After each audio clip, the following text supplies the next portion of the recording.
Told myself this week I was just going to do a nice 3 to 5 minute video on the Battle of Bayonet Hill. Quick, easy, super short, it was going to be great, and then I googled the guy that was in command during the Battle of Bayonet Hill, and everything just spiraled out of control from there, and it is now his video. Today we're talking about the man that the US government had to order to quit leading bayonet charges against the enemy during the Korean War. Ladies and gentlemen, Colonel Lewis Lee Millet. And let me tell you something, this is the first picture that pops up when you Google him, and it's exactly why everything spiraled out of control. Because first of all, I mean, let's just call out the elephant in the room. That is the most immaculate face foliage I've ever seen in my entire life. I mean, look at that womb broom, it's perfect. And then you look down a little and you're like, oh hey, he's got 2 bayonets because he fought on Bayonet Hill. That's really cool. And then you look over and you're like, oh wow, younger him was awesome too, with dual pineapple grenades on his shoulders. And then it dawns on you, oh shit, this guy's wearing the Medal of Honor around his neck, and it's like the 4th thing I noticed. Okay, do you have any idea how badass you have to be wearing the Medal of Honor and it be the 4th thing that I noticed? Don't worry, I'm gonna tell you right after this ad. This video is brought to you by Zydax. Custom gaming PCs are all built right here in America with American tech support. It's what I use to do all my research and make these videos and all the copious amounts of scripture I read.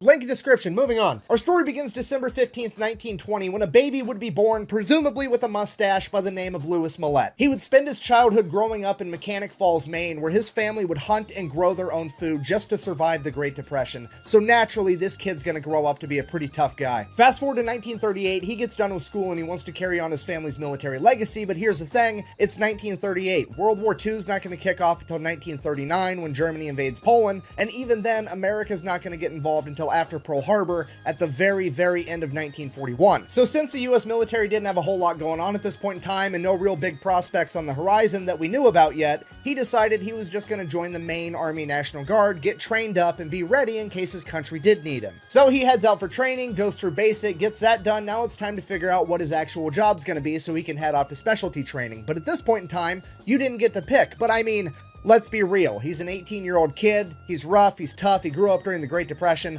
Obviously, they're just going to throw him into infantry or combat engineer, artillery, some type of combat MOS, right? Wrong. So the Army looks at his transcript from high school and they're like, hey, you took keyboarding in high school. That's awesome. We need a bunch of male clerks in the Army, and typically we have to teach them from scratch because none of the young boys take keyboarding in high school because at this point in time it's seen as like a female-related job task because it's the 1930s and like 99.9% of all secretaries are female, and those are really the only people that need to know how to type. So you already have this skill set. That's perfect. We're just going to make you a clerk. And now Millet's pissed off because he has zero interest in being a clerk. He's never had an interest in keyboarding. The only reason he took that class in high school is because that's where all the future hot secretaries were, and that mustache isn't going to sit on itself, now is it? So obviously Millet gets told, hey, the Army doesn't really care what you want, you're going to clerk school anyways. So he goes, knocks it out because, well, he already knows how to type, it's not that big of a deal. Gets back home, it's now 1939. All the news starts coming out that Germany has invaded Poland, Jewish people are fleeing Germany due to increasing mistreatment, and he sees that war is coming on the horizon. And he absolutely does not want to be stuck being a clerk in World War II. So he decides that he's going to ditch the National Guard and he's going to join the full-time Army Air Corps, which at this point in time is the equivalent of the Air Force. So he pretty much immediately gets turned around and heads right back to training. Thankfully, he's already done basic training, so now he just goes straight to gunnery school. He gets done with that. It's now 1940, and he is chomping at the bit to get involved with this war. And Millet's absolutely the odd man out with this because Pearl Harbor hasn't happened yet, and the vast majority of America wants absolutely nothing to do with another European war after World War I. Millet doesn't just want to get involved because he's some crazy warmonger that thinks it's going to be fun. He actually truly believes that fighting in World War II is the right thing to do. I mentioned that his family had a proud military history, and it goes all the way back. His ancestors came over to America as indentured servants where they basically worked as slaves for 7 years to pay off the debt for their voyage to the New World so that they could have their freedoms. And ever since then, every man in Millet's family has fought to preserve those freedoms. His family fought in the American Revolutionary War. Both of his great-grandfathers fought for the North in the Civil War, and now he deems it as his turn. So you see, he didn't just join the military because he wanted to fight for America. He wanted to fight for what America actually stood for. He's basically the American equivalent of William Wallace. They'll never take our freedom! So in 1940, when the president at the time, FDR, came out in a speech and basically said, hey, America's not actually going to fight in World War II. We're just going to send over a bunch of guns and bullets and they can fight it themselves. The people of Europe who are defending themselves do not ask us to do their fighting. They ask us for the implements of war, the planes, the tanks, the guns, the freighters, which will enable them to fight for their liberty and our security. At this point, Millet's like, fuck it, if America's not gonna fight, I am. He abandons his post, hitchhikes to Canada, and joins the Canadian Army. He then proceeds to go into training for a third time to become an artilleryman in the Canadian Army, gets done with that, shipped over to Britain, just in time to partake in the Blitz, which, if you don't know, is when Germany began launching air raids against Great Britain, and Millet was there the entire time performing anti-aircraft operations to help defend Great Britain. Fast forward December 8th, 1941, the attack on Pearl Harbor happens. The next day, December 9th, FDR declares war on Japan, and 2 days after that, December 11th, Germany declares war on America, at which point Millet is like, hot damn! Millet then immediately makes his way to the US Embassy, re-signs up for the US military, and they ship him down to North Africa to take out the Desert Fox, Erwin Rommel. And you gotta keep in mind, after training with the Canadians and then fighting with them for almost a year, Millet is one of, if not the most experienced combat veterans in the Army at this point in time, because everybody else is either a brand new kid that volunteered or got drafted. Okay, if you're not picking up what I'm putting down, I'm trying to tell you he's gonna have to dad dick this entire situation because he's surrounded by a bunch of noobs. For example, he would earn himself a Silver Star. Because one day, all the new guys got together and they had a brilliant idea. They had a truck that was full of artillery ammunition and grenades, and they said, you know what? We should cover it in hay for camouflage. It worked in Looney Tunes, you know? Wile E. Coyote was able to sneak up on the Roadrunner, almost, because he hid inside of a hay bale. This is going to be brilliant. So, I'm going to say it again, but slower. They took all their ammunition in the truck and covered it in hay in literally the driest region on the planet. So then the next time they get into a firefight, the tracers from the enemy machine gun fire hits the hay, catches the hay on fire because, obviously, and all the new guys are like, oh god, what do we do? What do we do? All our ammunition's on fire now. Maybe wrapping it in flammable shit in the desert wasn't a good idea. So the fire continues to grow, and then it gets hot enough that it starts cooking off all the rounds, and all the ammunition starts exploding in the back of the truck, and now it's putting everybody in danger. So naturally, the new guys freeze up and adopt the gun door defense strategy. Abandon your post! Flee for your lives! So then Sergeant Millet at this point is just watching this utter chaos unfold like, goddamn kids. So he gets up, he runs over to the truck, jumps inside, starts it, floors it. He just takes off towards the enemy. All the ammunition in the back is exploding behind him. This is complete chaos. He gets up to speed, opens the door, and bails out and just lets the truck go towards the enemy, and the entire thing ends up blowing up. Millet then crawls his way back in the middle of this firefight, gets back to his men, and they continue to fight because he has effectively saved himself and a bunch of other people. You know, typical Big Beard behavior. Prepare for battle! And that's just one example. He also earned a Bronze Star when his convoy got attacked by a Messerschmitt that dropped down to do a strafing run and shoot everybody with machine guns, and everybody ran away, per usual, and he has to run over. He jumps on the anti-aircraft gun on the back of a half-track, and he ends up shooting down a German Messerschmitt, which is an unbelievable thing to pull off. He then continues to fight all the way through the rest of North Africa, pushing the enemy out of the entire continent, and now it's time for him to go fight in Italy. He participates in 4 amphibious landings at the Battle of Anzio and Salerno. Then, after 6 months of fighting in Italy and 6 months of fighting all the way through North Africa, his paperwork finally catches up to him, and the big army is like, hey, you deserted your post like 2.5 years ago. You're fired. Yeah, full court-martial, completely kicked him out of the army. Then, without leaving the office when this paperwork got signed, he's like, hear me out. Can I join the army now? And they're like, yes, you can. And since you have so much experience, you're going to be an officer. Here's your commission. You're now a lieutenant. So now Millet's kind of pumped. This whole thing was just a bunch of bureaucratic paperwork BS, and he got a promotion out of the deal. We're good to go. Everything's awesome. Then the army, sensing happiness somewhere, decided that they had to destroy it. They jump in and they're like, hey, we're going to take all of your leave. You're not allowed to have leave ever again. We're taking all of it away. To which Millet kind of responded, I really don't care. Go ahead. The only time I've taken leave is when I left my post, joined the Canadian Army so I could get to this war sooner. I'm exactly where I want to be. Take all the leave. I do not care. To which the Army's like, we're gonna fine you $52. And when you adjust for inflation, $52 back then is like $1,000 by today's standards. Like, it's not an insignificant amount of money. So Millet is obviously pretty thoroughly annoyed because he's not only now risking his life to do the right thing, he's actually incurring financial penalties. But ultimately, he realizes he's not here for money, so he just goes back to work and continues fighting. He ends up spending the rest of the war fighting in Italy. After Germany surrenders, he makes his way back home, rejoins the National Guard, and then he attempts to go to college. So he gets 3 years into a 4-year degree, he's almost done with college, and then June 25th, 1950, North Korea wakes up one morning and chooses violence. They decide they're going to invade South Korea, kicking off the Korean War. Now, to be fair, most people in this situation, a veteran of the Canadian Army as well as the United States Army, and highly decorated, you would assume would probably want to finish up that 4-year degree before they go into combat again, if they wanted to go into combat at all. But not Lewis Millet. Now, this is America's William Wallace. All he had to hear is that a bunch of communists were attacking a free democratic nation, and... Oh, so that's how you're gonna play it. You gonna do this? Okay, fine. That's all I needed. And it became personal with me. So Millet shows up in Korea. He starts working as a forward observer. If you don't know, a forward observer is the guy that goes out, finds the enemy, calls in their coordinates so that they can hit him with artillery. Millet, being Millet, calls in the artillery a little bit too close to himself and gets hit with some shrapnel. So now that he's injured, he kind of has to take a deep breath, step back, evaluate the situation, come to grips with the fact that he's only mortal, and accept that he's just going to have to fall back behind the front line and recover.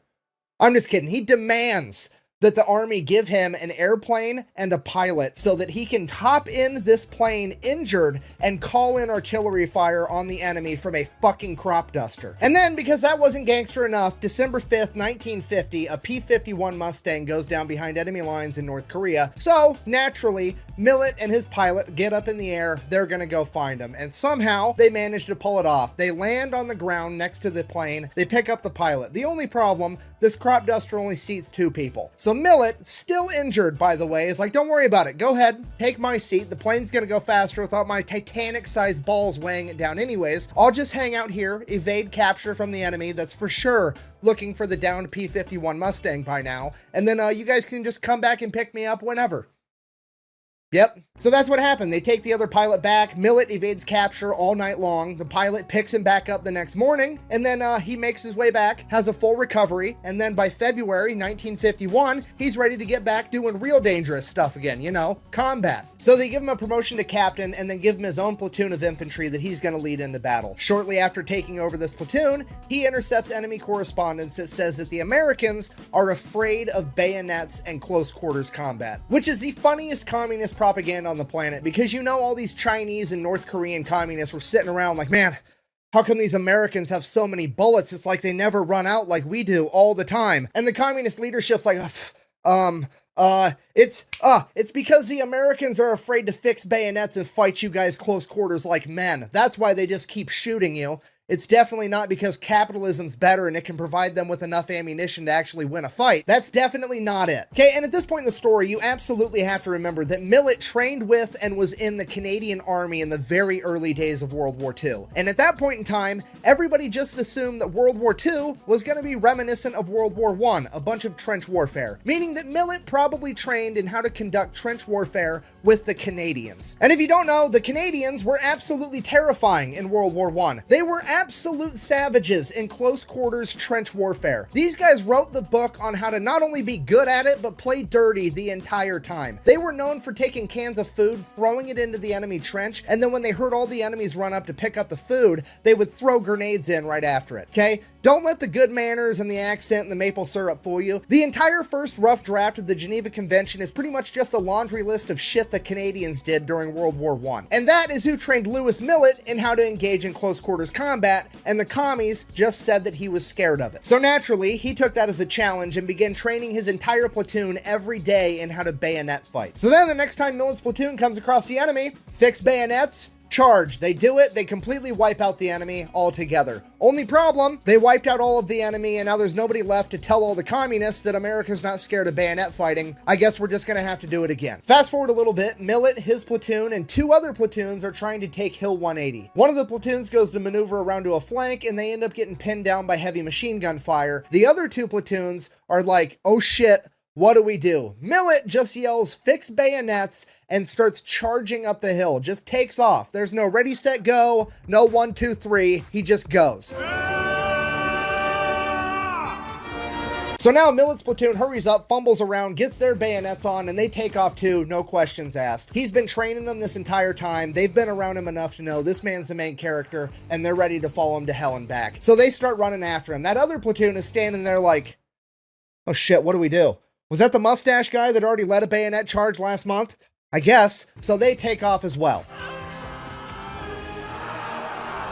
Millet, at this point, is running up this big-ass hill, and he's like 60 yards ahead of his guys, and the grenades just start coming from the top of this hill. And he's dodging these grenades one at a time. He dodges one, he dodges two, he dodges three, and then his men behind him start trying to throw grenades up the hill, and they do. They throw them way past him, but they start rolling down the hill towards him. So now he's dodging grenades from behind him and from in front of him. Eventually, like the 9th one ends up getting a lucky shot, hits him in the shins with some shrapnel, but kind of busy. I'll worry about that later. He continues to charge up the hill. Him and his men end up pushing back 300 communists off this hill and forcing them to retreat, completely fracturing their line. When the smoke settles, there's over 100 dead communists, 30 of them by bayonet. Now at this point, Millet needs to get medevaced, but he's got a couple things he has to do first. He's A, got to make sure that his men are squared away. He's not leaving until he makes sure of that. And then B, he's got to go over to what used to be the enemy commander and leave a bayonet in his chest with a letter that says compliments of Easy Company. So Millet gets medevaced, goes back, takes about a month off, gets fixed up, heads back to his company,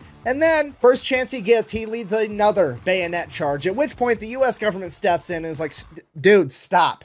Okay, we're already naming Hill 180 Bayonet Hill. We're giving you the Medal of Honor. We can't have you getting killed in one of these bayonet charges. You're no longer allowed to launch bayonet charges. That's it. No more. You're done. Fast forward to July 1951. He gets awarded the Medal of Honor by President Truman for the Battle of Bayonet Hill. He also gets awarded the Distinguished Service Cross for the other 2 bayonet charges that he led. Obviously, I'm paraphrasing a little here, but when he received the Medal of Honor, he basically said, this medal doesn't just belong to me, it belongs to all of my men as well, because without the other 100 men that had my back, I would have just been some crazy guy running up a hill to my death. All right, so just to recap, he served in 2 armies, he fought in 2 wars. He has the Medal of Honor, the Distinguished Service Cross, the Silver Star, and the Bronze Star. It's probably time to retire, right?